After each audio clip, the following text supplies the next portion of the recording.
Welcome to LOA Today. I'm Walt here with Alex King, and this is your daily dose of happy. We are so happy you decided to join us today. And we are recording this on the last day of 2020, so we're going to make this a little bit of a transition show. We actually got started before you joined us today, trading comments back and forth. But I think we are agreed on one thing, Alex. From most people's perspective, saying goodbye to 2020, probably a good thing. Yeah. But does it really matter though? And that's the question. Does it really matter? It's kind of like when you break up with somebody, right? And you go off and you form another relationship and it works out the same way as the previous one because you brought yourself with you. Yeah. You haven't healed. That's right. So if you bring yourself, the same self that you were in 2020 into 2021, why would you think it's going to be different? But exactly. On the plus side, if you do think it's going to be better, that's probably a good thing. That's some place to start. Yeah, I mean, it's an improvement. It's an improvement in the way that you're looking at it, but you also have to bring yourself. Yeah. It's one of those annoying factoids, Yeah, always bringing myself everywhere. Our friend Daniel is not able to join us at this point anyway. He may be joining us in the middle of the show. We're not really sure. But there were a couple things I wanted to bring up, including an email from a listener. But I'll bring them up with you, Alex. The first one is, you'll remember back when was it? August? July? Something like that. I think it was August. You want me to remember that long ago? Well, maybe you won't remember. I don't know. It was just a nice, polite way of saying it, but that's okay. No, in August, I decided I was going to try to play Daniel's Money Game based on the Money Game PDF file that's included in the LOA Today app. And I got through the first 3 steps of phase 1 with 2 left to go. And then it just kind of stopped for like 2 months until this past week when I completed phase 4. I got an unexpected check in the mail. The check itself wasn't unexpected. What was unexpected was the amount. Okay. Because it's a little thing where I usually get like $10 or $20 a month. I got $135. So I was nice. like, okay, well, so I subtracted, 25, just give myself a little buffer. I subtracted 25, said, okay, I got $110 unexpected. And so I treated it that way. Nice. But it exceeded my previous edge, as Dan likes to call it. So I'm on to phase 5. I'm almost done. I'm sorry, step 5. I'm almost done with phase 1. I wondered when it was going to happen.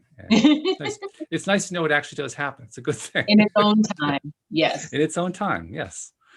Well, I mean, that's all part of the building up your belief system, right? Building up your confidence that you can attract money into your life. So I am doing it. And by the way, for those others who have been doing it with me, I haven't really heard any reports from anybody in a while. If you have anything you want to share about that, send me an email, use an LOA Today app question form or something, but send us a note and tell us, how's it going for you too?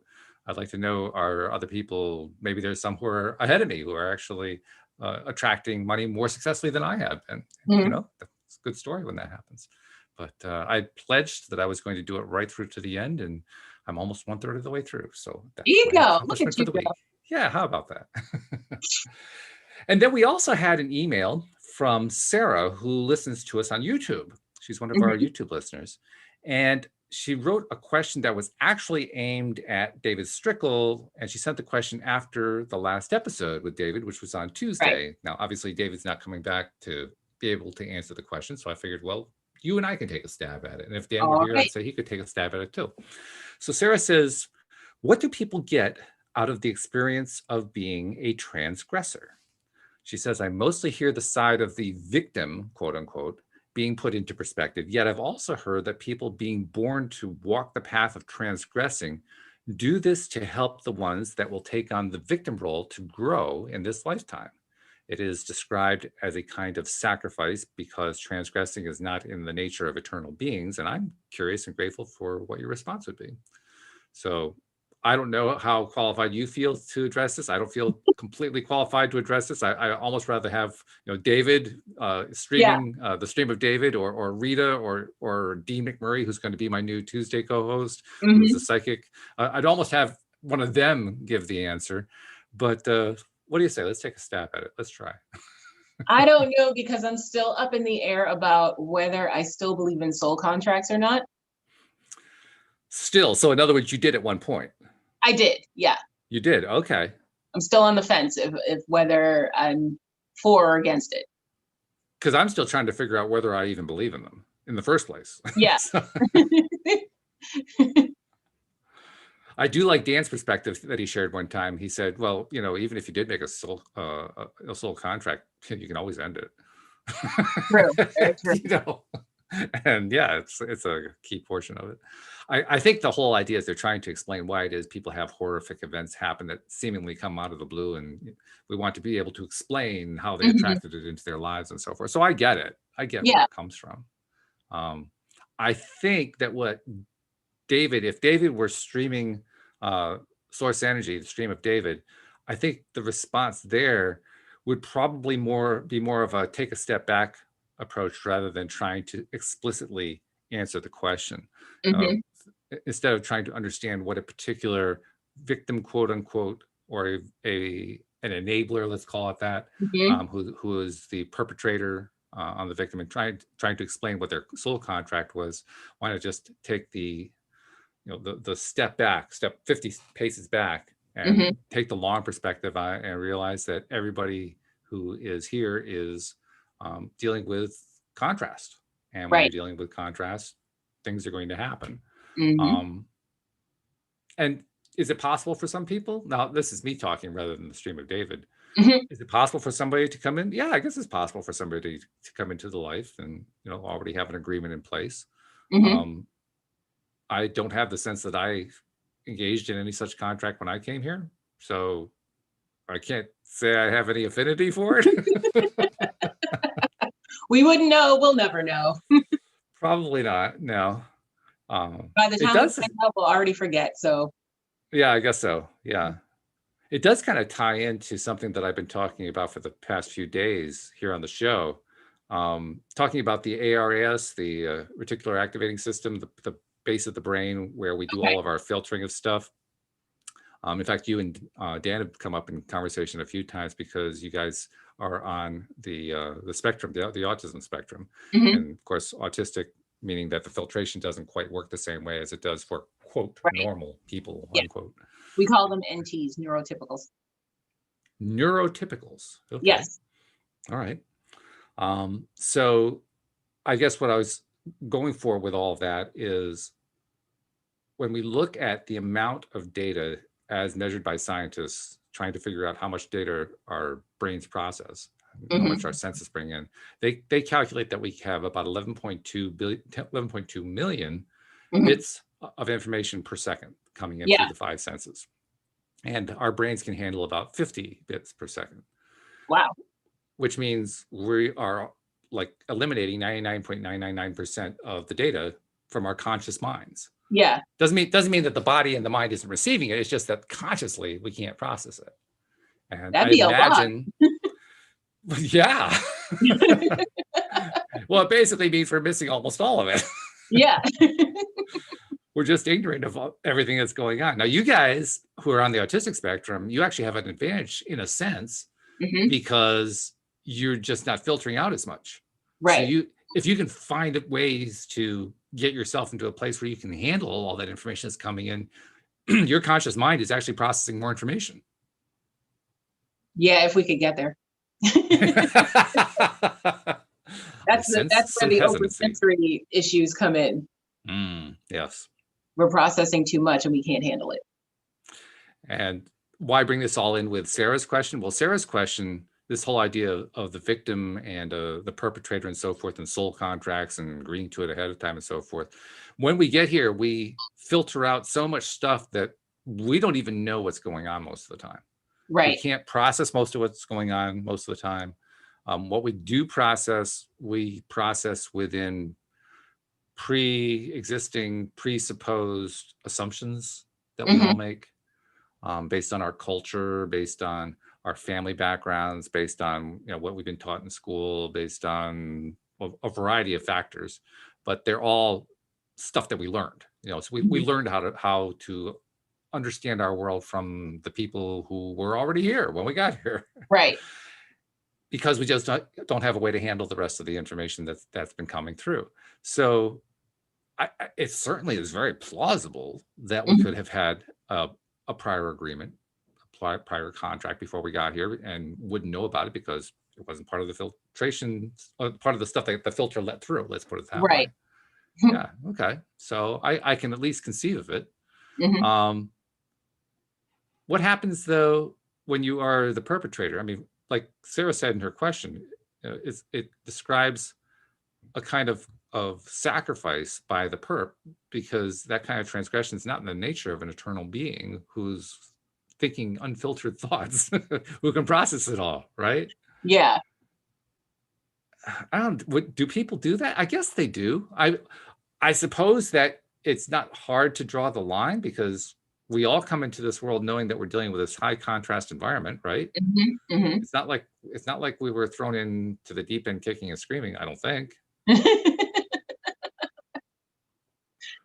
This is a great conversation after having watched the movie Soul yesterday. Oh, yes. Give us a report without too many spoilers, you know. No spoilers. Okay. Very good movie. Great for kids and adults. It's a Pixar movie, so of course it was great. And basically the subject we're talking about right now is talked about in the movie. Really? Yeah. Soul contracts. Yeah. Okay. I'm ready to ask for a spoiler. I can't really give one just because it just came out this week. So it precedes my spoiler rule. Okay. All right. Maybe I'll ask you after the show. No, that's not fair to the listeners. Well, all you have to do is turn to Disney Plus and watch it. Oh, that's true. Yes, that's true. In fact, I'll be doing that. Now. Yeah. Well, let's do it this way. On a scale of 1 to 10, where is it? I say an 8. Well, that's pretty good. That's Rotten Tomatoes territory, where you get into that range and almost everybody's going to like it. I don't listen to Rotten Tomatoes. I make my own decisions. Actually, I found Rotten Tomatoes to be useful on one point. What? And that is, there's a large discrepancy very often between what the critics say and what the audience says. Exactly. And I go with what the audience says more often than not. Yeah, because I am the audience and not a critic. Yeah, the critics are really wrong a lot. It's amazing how often they are. That's the problem. Well, yeah, I guess that's it. Yeah. But it's almost like they're hired to find something wrong with everything, and so they have to. Yeah. If they don't, they're out of a job. Have you ever heard of a nice critic? Like, come on. Okay, now I'm thinking to see, can I think of a nice critic? Yeah. I'll get back to you on that one. Take your time. Talk amongst yourselves. Talk amongst yourselves, right? Yeah, but it's a valid point. That's it's a big influence on critics. So bottom line, yeah, I pay much more attention to what the audience is saying. Not that I always agree with the audience. There have been a few movies where I've disagreed, but for the most part, it's pretty close. It's pretty good. All right, so I've got to watch Soul then if I want to understand the full depth and breadth of what you were trying to tell me, but you wouldn't tell me. Exactly. How about from the perspective of being on the autistic spectrum, the whole concept of soul contracts? How does that come into it from your perspective? It depends on whether you prefer or don't prefer to be autistic. Yeah, that's true. But that's with anything. You know what I mean? So if you prefer it, then you might believe in soul contract and like, well, I was meant to be this way. I came here for this purpose. Yeah, but I mean you. Me personally? Not just you as a speaker, as a spokesman for autistic people or people on the spectrum. You, Alyx King, what do you think about it from your perspective as someone who is on the spectrum? I think it's a positive thing. I have a lot of attributes that other people don't have or understand. Okay. And I also, again, with the soul contract thing, it's Daniel's fault because I believed in it until he started talking. And then I was like, he's making really good points. I don't know anymore. So basically then you're kind of slipping away from the question I was trying to get to. these are like set of questions. The question I was getting to was, do you think you came here with the intention of being on the autism spectrum? Yeah, I do. So kind of a contract with yourself in that sense. Yeah, in the sense of that was my contrast to deal with. Mm-hmm. Why do you think you might have done that? Any ideas? I don't know. I wasn't there. I mean, I was, but I wasn't.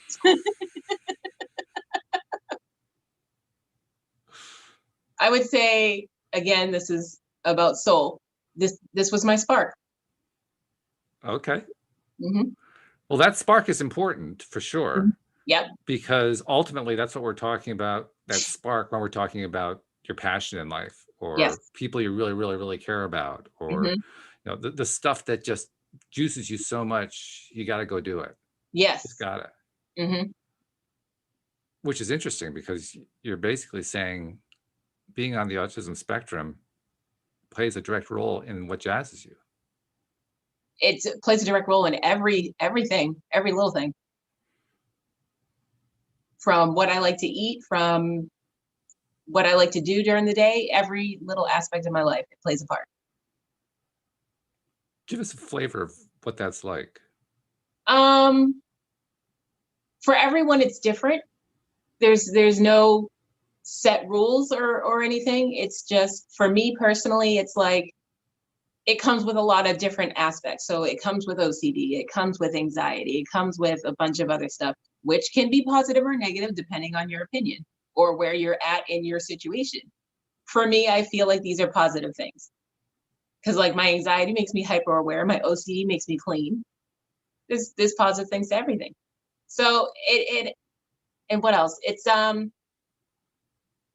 makes me what's the word I'm looking for? Pay attention better to things.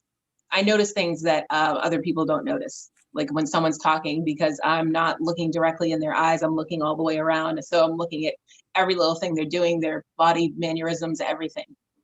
So I notice a lot of things more than people would notice. And I recall those things also. So I'm like for instance, my father-in-law always likes to take memes off of Facebook and make them as his own joke. So he'll wait and then come over and then he'll be like, yeah, blah, blah, blah, blah, blah. And I'm like, yeah, we saw that meme. Nice try.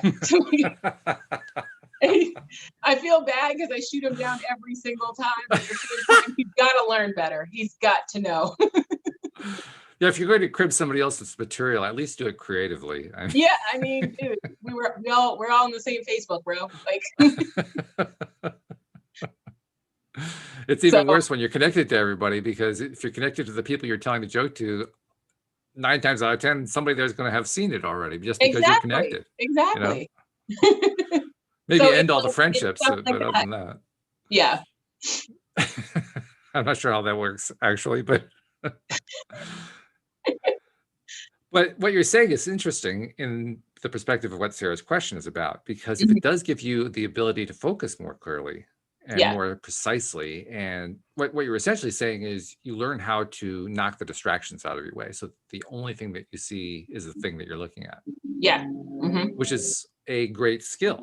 I mean, it's but certainly it's also a key skill. The only thing I'm looking at, but it's also a broader spectrum because I'm observing everything at the same time. So you're able to absorb that other information, but you still are able to stay focused on the point of focus. Sometimes it gets overwhelming and you can't focus because it's like everything's always happening at the same time. So like if 2 or 3 people are talking at the same time, I tune out. I can't handle what's going on. I can't focus on one person and listen to what they're saying because I'm still hearing the other conversations. So do you feel like it's actually improved your ability to focus? I guess that's really what the question is. In the right situation, yes. What does that mean? Meaning if I'm talking to one person as opposed to 3 people at the same time. Okay, but the challenge is when you have a room full of people going on. Yeah. That's when you have the tendency to want to shut down. You told us about that last week. And when you're in that circumstance, that situation, are you finding over time that you're handling it better? Because if you are, then it sounds like your ability to focus is becoming more sharp. Yeah, no, not handling anything better. Okay. Nope. I have to excuse myself and go to my room, regroup, and come back. Okay. All right. Well, then I'm right back to square one. Like, why did you choose it? I don't know, dude, because I didn't choose it before and I wanted to try something new. I just said, oh, that looks fun. Let's do that this time. That one, yeah. It was probably the purple hair you figured. I don't know if the autism thing is going to work, but the hair is cool, so we'll go with that. Plus unicorns, you know. Exactly. What does the t-shirt say? I see unicorns on it. Unicorns are real. Okay. Yes. Yeah. Very colorful. I like that. Thank you. It's actually faded a little bit from the wash, but it's okay. That's all right.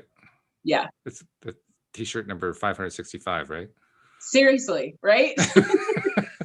We had to get a second dresser. It's a problem. I've got to stop going Five Below. That's my problem. Well, think of it this way. You're supporting their economy. Apparently.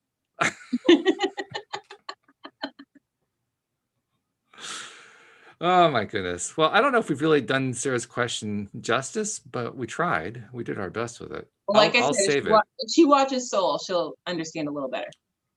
You think Soul's actually going to give her the answer she's looking for? Yeah. Mm-hmm. See, this is the time when I really hate not including spoilers. Yeah, right. It's like we cut off the conversation because the movie just came out. Well, too bad. Skip to 5 minutes from now. Yeah, forget the movie. It's all right. It's not like Disney's going to lose money on this, right? Right. When was the last time they lost money on a movie? Let's be perfectly blunt about this. Disney is not trying right now. They'll be all right. I mean, I think the last time they lost money on a movie was before Mickey Mouse was invented. I mean, it's been a while. I'm trying to think. Has Disney ever lost money on a movie? Yeah, before Mickey Mouse was invented. Yeah, I think Mickey Mouse was the thing that saved Disney. Yeah. When Walt Disney created Mickey Mouse, that turned his fortunes around. He actually went bankrupt before Mickey Mouse. Oh, wow. Yeah. Yeah. Could you imagine no Disneyland or Disney World? Yeah. That'd be crazy. Well, you also, if you watched any of the biographies about Disney, you find we came really close to being comically dominated by like Betty Boop. I remember. I'm a huge Betty Boop fan. So, and a few others like that. I mean, Felix the Cat, for those who know that old cartoon, that was Felix the Cat was actually a main competitor to Mickey Mouse. Wow. Mickey Mouse was actually made as a character in response to the market share that Felix the Cat already had. Oh. Yeah. Look at me learning new facts today. Felix has been, I didn't know that either. I mean, Felix apparently has been around since the Dark Ages. It's amazing. But yeah. So anyway, I guess we'll have to watch it on Disney and we'll do like a movie report. Okay. Like on, yes. when I'm excited. with your TV show. Okay. Yes. When can we do this? How long do we, according to Alex Kane rules about spoilers, how long do you have to wait? Okay, for TV shows, you have until the next episode airs. So about a week. With movies, I'd say a week, 2 weeks.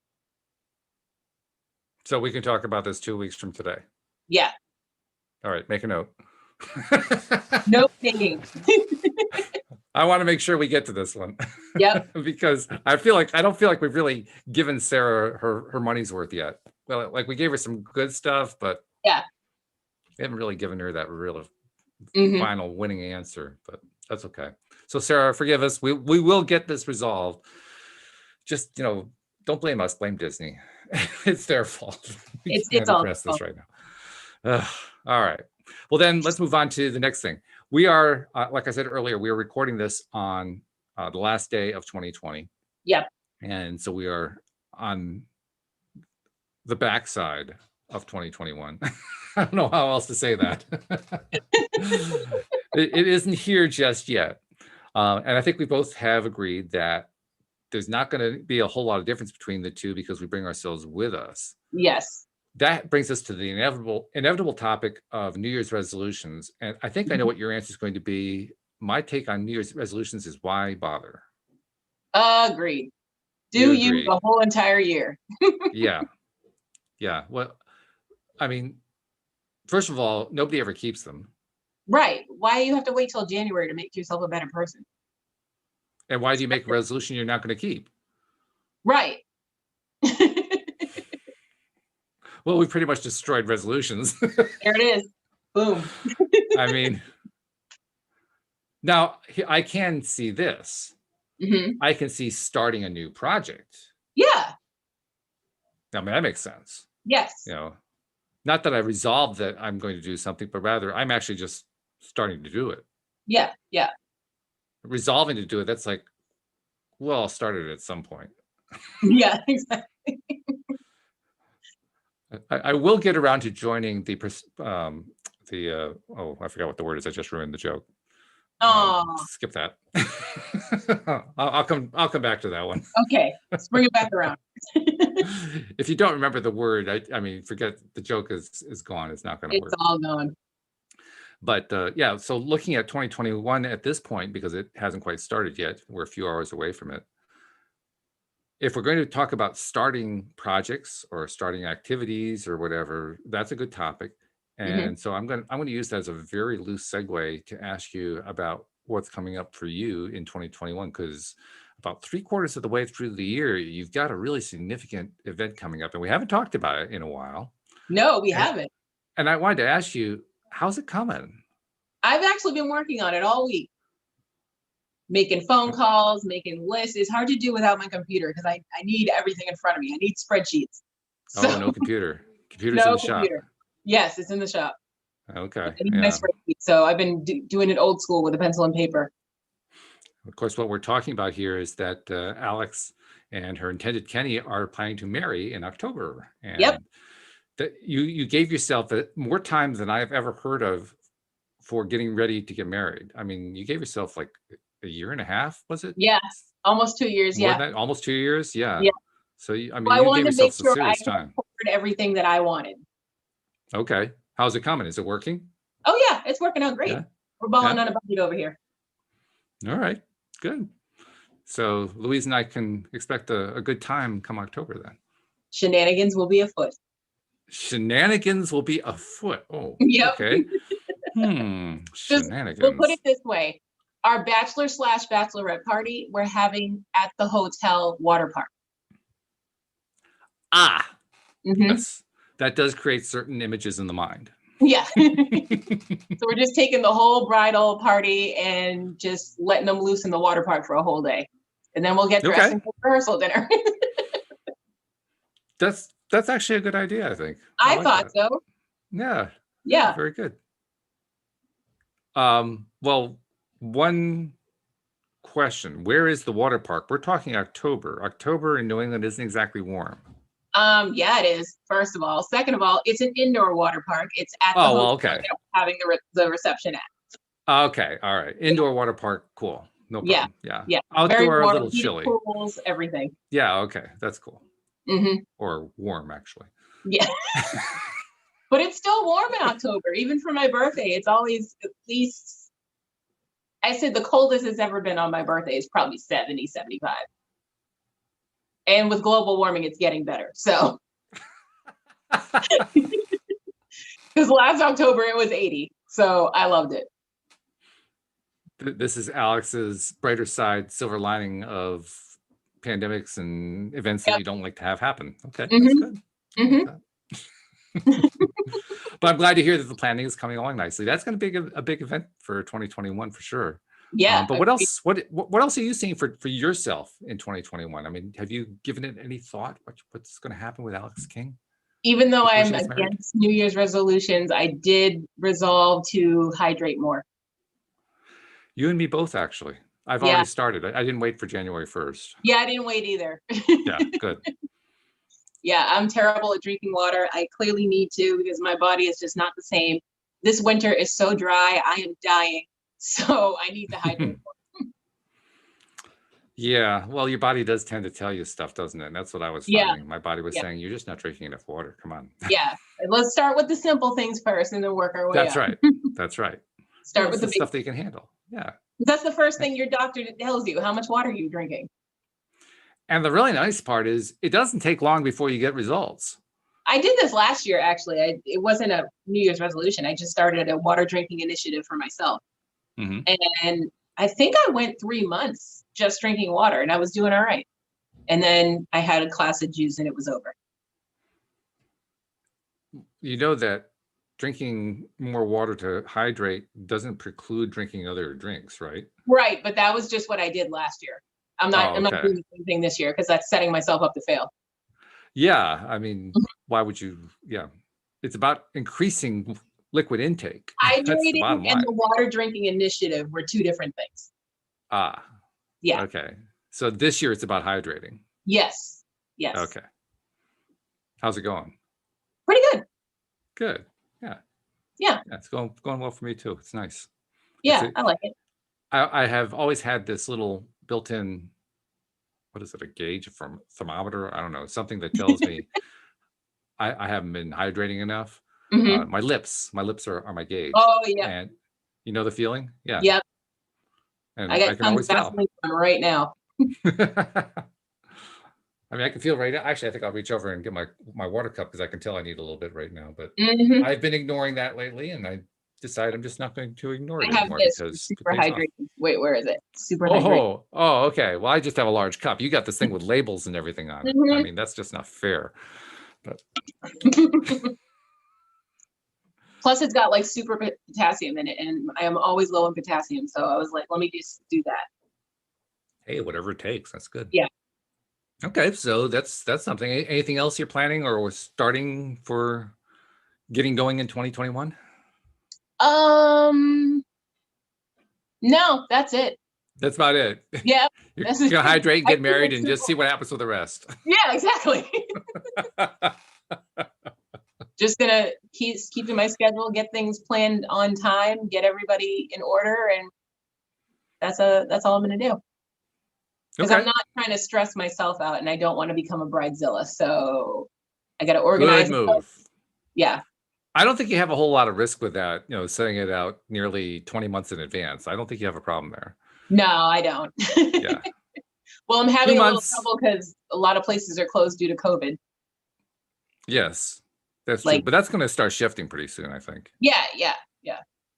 Plus, we're it's unlucky, so everything, if it's off season, everything's closed. Right. So that put my cake tasting back like 2 or 3 months. Oh, okay.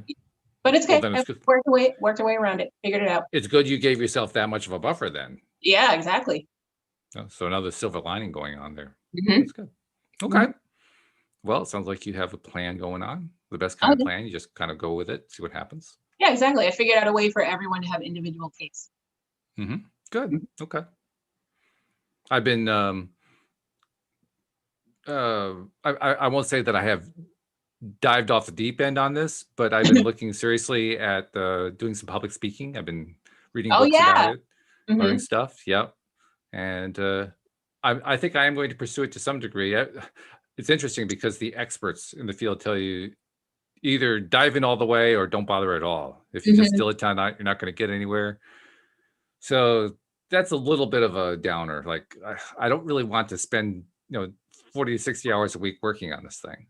Right. And they're talking like you have to do that. So I'm thinking, okay, do I want to do this really? How much do I want to do this? But, yeah. But I'm leaning that would be something I'd like to do, I think. I don't know what subject I would talk about, but I did look into it. I had to do a speech a while ago. I think it was the year after I graduated. That we went back to our high school and started talking about alternative ways to deal with what to do after graduation. Because I went to hair school, I didn't go to college. So they were looking at alternative things to do. And that was interesting for me, and I did like it. I think you would actually be pretty good at it because you've already done stand-up comedy. So you know what it's like to be under the hot light, so to speak. Yeah. Under that higher pressure situation. All you really have to do is just probably take some of the stuff you did with comedy and turn it into longer storytelling. Yeah, I think so. I think it'd actually be easier because I'm not waiting for a response. Right, yeah. It's not like you're looking for laughs. If you get the laughs, it's like, oh, great. Yeah, right? I'm like, oh, you guys laugh? Hold on, let me soak this up. what did I write into the script? Don't forget that. No. Yeah, exactly. Got to repeat that one. Yeah. That has been. I know what else I'm doing this year. Me and Ken are starting our own YouTube channel. Ooh, when's this happening? I just got I think the last of my equipment, the video camera that I need, is coming Sunday, because I asked for all my podcast equipment and stuff for Christmas. Beautiful. Yeah. So the last thing. What's the topic? What's this about? It's gonna be just us doing our crazy thing that we do, because we always have our friends laughing, and then in between that, answering relationship questions. Okay. So the crazy relationship people. That's good. Yeah. That's a theme. We're thinking of the name before bedtime. Okay. Don't know if I'm going to stick with it, but that was something that came up before bedtime last night. Apparently, yes. I mean, is there another meaning to it, or is that just because it came to you? It's another, because we always have our deep conversations right before we go to bed.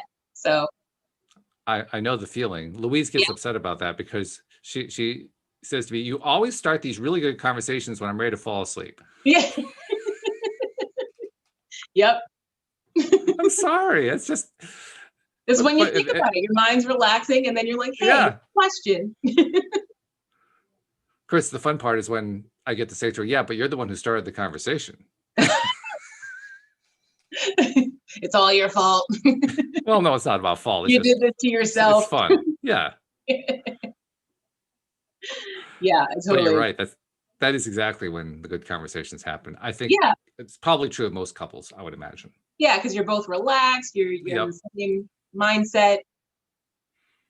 I think so. All right. So before bedtime. So when's it launching? I feel like I'd be able to do the show in my PJs, and that'd be great. Now I'm gonna have to go out and start shopping for really cool PJs to just premiere on the show. Does Five Below do PJs too? Because I mean, if you got the relationship going. They do, but I'd probably have to go to Rue 21. They have better PJs. Oh, okay. They have matching sets of the his and hers, so I'd be able to do more there. I see. Okay. Right. So when does this thing start? I gotta get I gotta do some research first, because I'm not just gonna just post a video and then see what happens. I gotta do my research first. And so I'd say maybe, you know what? Valentine's Day sounds like a good starting point. Okay. I'm lost on one point. What is it you have to research? Researching how to get more followers, how to post things, and how I'm going to do it, because I don't know if I'm going to do it with people coming on live and asking questions, if I'm just going to read off questions. There's lots of aspects to it that I have to figure out. Okay. Am I going to do it like this while we're on Zoom with other people, or Well, then we'll just have to wait and see what happens. I have the voice of Joel Elston in my head right now. Just do it. Pretty much, yeah. Yeah. I can hear him. I mean, the rest of it is just excuses. Well, I'm gonna do it. It's happening. Okay. But I think as a relationship show, that Valentine's Day seems like a good day to start. Well, you better at least be doing a show by then if you're going to do relationships. I mean, that is the relationship episode of the year. Facts. So yeah, maybe a little before, actually. You're right. Yeah. Get a little warm up going. Yeah. Start it by MLK Day. Do it by then. All right. That sounds like a plan. Why not? It gives you a couple weeks. Yeah. How often are you planning to do this? Is this going to be whenever you feel like it, or weekly, or what do you have in mind? Depending on how long it takes me to edit everything, I'll probably do a bi-weekly, maybe. And then as it gets more consistent, probably weekly. Okay. So you're going to do this the serious way. You're going to put, finely tailored pieces together. I'm going to try. Okay. Well, more power to you. Thank you. What's Kenny's role going to be in this? Is he just going to be co-hosting, or is he actually going to do some of the tech stuff? Okay. But he's got a lot to say. He'll be listening to us sometimes, and he'll be like, do you ever tell him that this isn't school, he can just speak?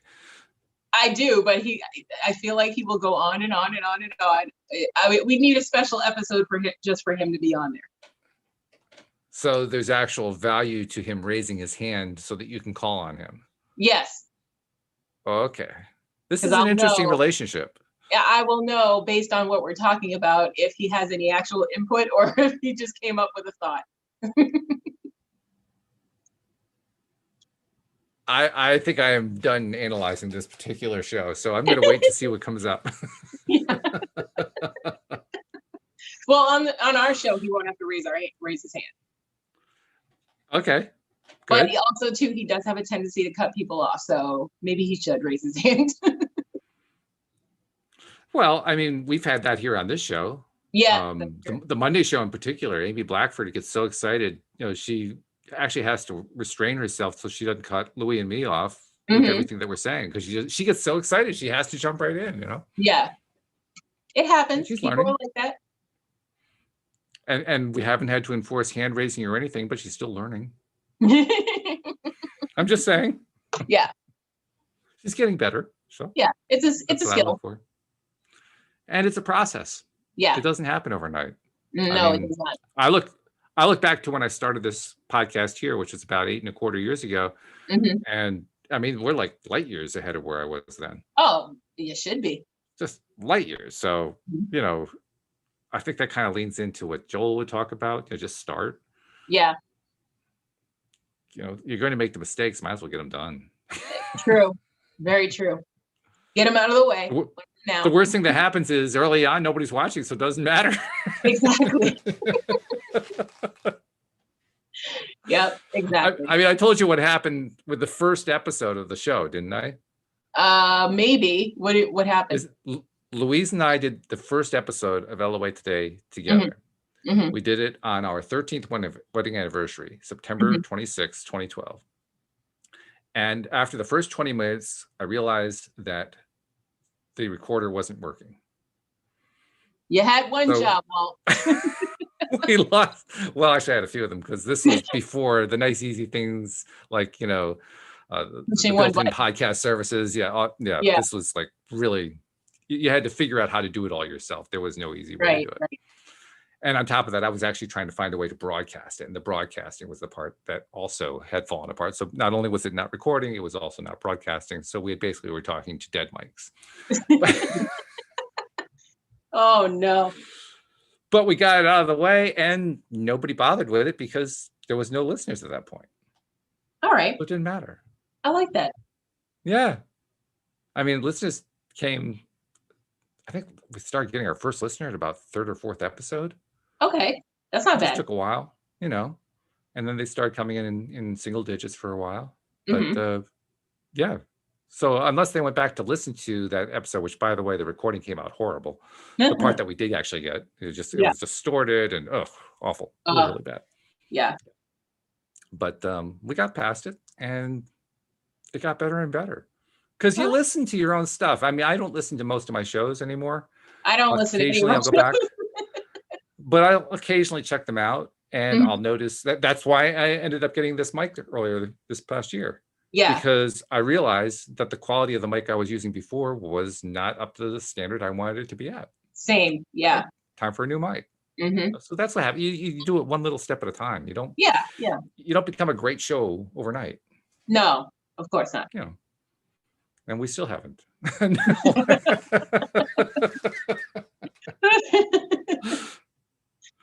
No, actually, this is a very fun show, and I enjoy it very much. And I know our listeners do too, which is great. I actually got the idea from an episode that we did. How so? We were doing the episode about the pathological liar. Oh my God, really? Yeah. That was the inspiration? That was the inspiration, because I realized how much joy I got from giving advice. And then I'm like, hey, so I had Kenny listen to the episode, and he was like, you're really good at this. And I was like, well, I try. And then I was like, you know, it'd be a great idea. I was like, what do you think if we both did one together on YouTube? I was like, we could start our own channel. He's like, okay, but I might need some influences, but yeah. So he's like, yeah, let's do it. What kind of influences, dare I ask? It's legal now. I'll say that. Okay. That'll probably actually get you more listeners now that I think about it. But Yeah. Yep. Most likely. probably will. Hey, there's no accounting for taste. But I wish you all the best with it. I hope it works out great. Thank you. And I hope you started soon, because that's the best thing to do. Just start it. I'm going to. You just gave me the kick in the pants I needed. So yeah, just Just do it. Just do it. Hey, the thing is, if the first episode doesn't come out good and nobody's watched it yet, you can always delete it. That's true. That's true. Right? Mm-hmm. Or you can just cut out the 3 minutes that work and save that part. Yeah, that is also true. You know, I like think about it the way a movie director does it. Mm-hmm. How many hours of film does a movie director actually shoot? Hours and hours to get 90 minutes. You know, I think they have to do like 50 times the amount of actual time they're going to use. That's how much shooting that they do. It's crazy. Yep. But It's bananas. That's how they get the good shots. Yeah. Yep. So that's true. Go record a bunch of crap and take 3 minutes out of it. All right. Why not? Sounds like a plan. Yeah. All right. Well, I think we've got the head start for you. So instead of waiting till MLK Day, you'll be doing it next week. That's good. Yes. She gritted her teeth and said, as long as I have my laptop back, I'll be good to go. Okay. All right. Okay. So we're waiting for the laptop. Yes. Right, that's reasonable. The laptop and the video camera, those are the last pieces of equipment I need. Dare I point out you actually have a way to take video of yourself right now? Otherwise, we wouldn't be able to record this. But I don't have the ability to do the editing the kind of editing I want to do. Okay. Mm-hmm. She's got an answer. I'm gonna ask a question that most listeners aren't going to care about, but I care about. Okay. Do you have particular editing software in mind that you want to use? I'm curious to know what you're using. No, I don't. That's part of the research that I got to do. Okay. Do you have a recommendation? I do.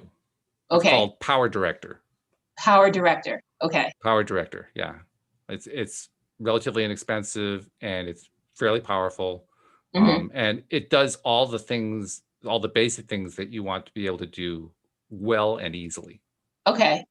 I like doesn't have tons and tons of add-ons and filters to do wild and crazy effects. If you want that, there are other packages for that. But start with Power Director. And I think they actually have add-ons. I haven't really looked into the add-ons because I don't care.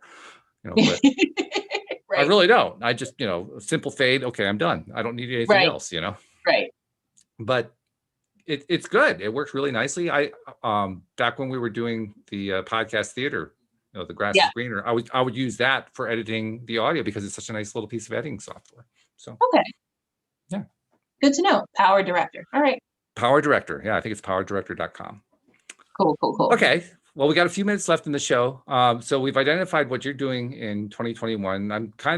I'm not quite sure what I'm going to do in 2021, other than continue to build the podcast, probably explore the speaking some more. I may actually start. I bought a domain name for myself. I got my name as a domain name. I've got a basic page in place, although it doesn't have any of the information that I would normally put on there. Right. I got to make a little video because obviously they want to see what you're sounding like when you're talking. So I got to make a little video like that. Yeah. And then once I get that up, I think I'm going to start reaching out to like colleges and universities and see if I can find fraternity groups or student activity groups or something like that who need somebody to come in and talk and see how it goes. Good for you. Yeah. I figure at the very least it helps get more listeners for LOA Today. I would try high schools too. They love having assemblies. Mm-hmm. I do want to do it with juniors and up. They're losing their way or trying to find their way. College is coming. I do want to do it with audiences that want to be there. That's the one thing I don't like about high school assemblies. They usually don't have a choice. Good point. Yeah. Yeah. I want them to actually want to be there because then they're going to be engaged. Yeah. Assuming that my talk is good. Or at least listenable. Listenable. Set the bar low and work your way up. That's my philosophy. Oh man.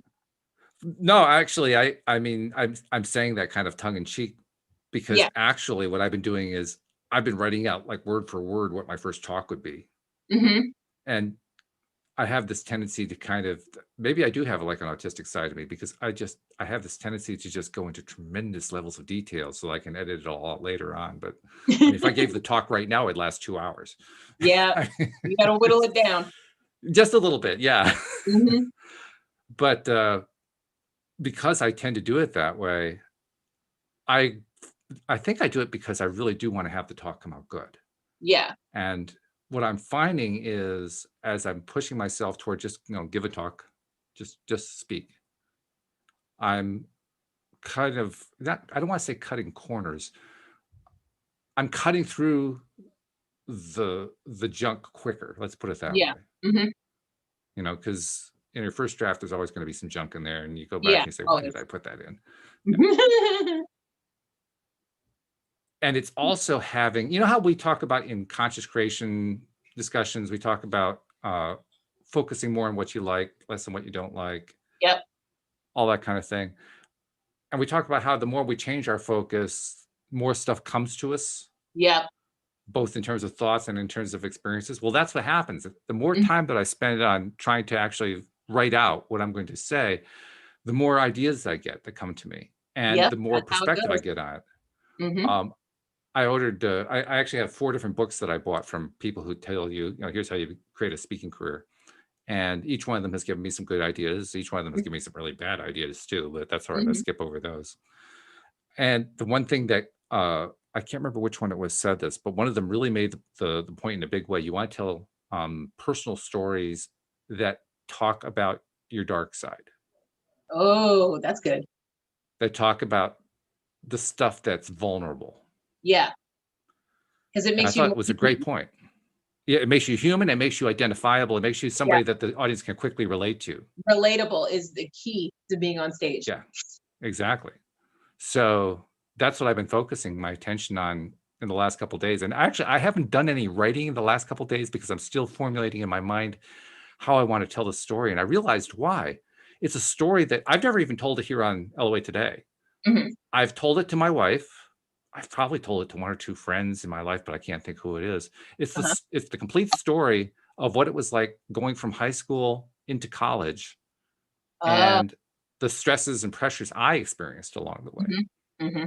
Because I'm, like I said, I'm thinking about giving my talk to college students, and the general topic I want to address is exactly that: stresses and pressures and how to eliminate them. Because I mean, it's a big deal. I posted in one of the LOA groups on Facebook that has a lot of college students in it. I said, any college students here, here's what I'm doing. I'm looking for input on what kinds of stresses and pressures you're experiencing from your perspective. And I got some really, really good material there. And they all resonated with me in the sense that they weren't the same as what my experience was. I mean, my experience was much more of a 1970s experience because that's when I went to school. But while the content may have been different, the feeling is very, very similar to what they were experiencing. So I really began to grasp that idea, how important it is to tell that story. That's why I want to tell it right. I want to tell it well. And I know that what I'm going to be talking about has a lot of dark stuff in it, meaning uncomfortable stuff. Yeah, but that's I don't want to make it, but I don't want to make it a downer story too. I want to show where the root out was. And so that's what I keep trying to wrestle with. Happy ending. So yeah. Well, I'm still here. That's the happy ending. Exactly. I survived. You're here giving this talk. So obviously that's right. Yeah, something worked. I figured something out along the way. It may have taken me 50 years to figure it out, but I mean, I was thinking about that fact too. I mean, the last time I was in school was, I think it was 41 years ago, which is like 15 years older than the oldest of the students I'll be talking to, right? So like we're talking a massive generation gap going on here. Just a little. Just a little one, yeah. And yet, the story I'm going to be able to tell, I think will hook them in pretty quickly. Yeah. I'll give you a flavor of it. Okay. When I went to school, first of all, I didn't really know what I was going to do. And that's a major theme that plays out throughout the story. I had no idea what I wanted to do with my life. I chose a major, but I didn't know what to do with it. And I chose it just because I figured that's what I should do, not because I had any passion or anything like that. Okay. Go to school. I ended up in a 4-man room. It's like going to camp. Yeah. Now that's bad enough as it is, right? Right. Add in the fact, I didn't know this at the time. Add in the fact that I found out within the first few days that these guys were going to be the biggest drug dealers on campus. Oh, damn. And you can just kind of imagine how the whole year just fell apart after that. It doesn't take a lot of thinking to figure that one out. It was not a happy year. Let's put it that way. Put it this way. My first semester, I had a 3.75 GPA. Ooh. My second semester was 1.5. Oh. Like, oh no. Crash. Yeah, it was not a happy year. Wasting your parents' money. Well, that's why I transferred. Seriously, I couldn't handle that school. It wasn't just the school, it was me. That's part of what my talk is going to be about. I was such a shy person. So shy. I was afraid. And plus, I don't even remember what her name was, the resident advisor on the floor. She was useless. Sometimes they are. Useless. I mean, everybody in the entire dorm knew what was going on in our room. Yeah. It was really obvious. I mean, there were parties every single night, which was wreaking havoc on my head. I mean, I was I couldn't sleep.